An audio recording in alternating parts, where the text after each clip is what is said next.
అభిమానులకే కాదు ఫిల్మ్ ఇండస్ట్రీకి కూడా షాక్ ఇచ్చాడు అల్లు అర్జున్. సరైనోడు తర్వాత సరైన మూవీ తీయాలని డిసైడ్ అయ్యాడు. అందుకు తగ్గట్టుగానే విక్రమ్ కుమార్ తో మూవీ చేయనున్నట్లు టాక్ వచ్చింది. స్టోరీ ఫైనల్ కాకపోవటం, ఫైనల్ స్క్రిప్ట్ కోసం విక్రమ్ మరికొంత టైం కోరడం జరిగిందట. దీంతో ఈ ప్రాజెక్ట్ ను పక్కన పెట్టి మరో తంబి డైరెక్టర్ కు ఛాన్స్ ఇచ్చాడు Bunny. Director, producer, story writer అయిన లింగుస్వామికి గ్రీన్ సిగ్నల్ ఇచ్చినట్లు సమాచారం. ఇప్పటికే కథ విన్న బన్నీ చాలా బాగుందన్నాడట.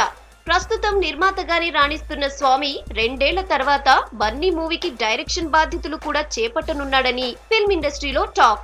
రన్, పందెం కోడి, ఆవారా మూవీస్ స్వామి కెరీర్ లో మైలురాళ్లు. సూర్యతో తీసిన సికిందర్ మూవీ మాత్రం ఫ్లాప్ అయింది.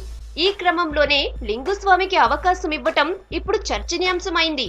లింగుస్వామితో మూవీ అంటే సౌత్ ఇండియా మొత్తం మార్కెట్ కలిసొస్తుందనే టాక్ కూడా నడుస్తోంది. ఓ ఫ్లాప్ డైరెక్టర్ కు బన్నీ ఛాన్స్ ఇవ్వటం ఫ్యాన్స్ ను షాక్ కు గురి చేసింది.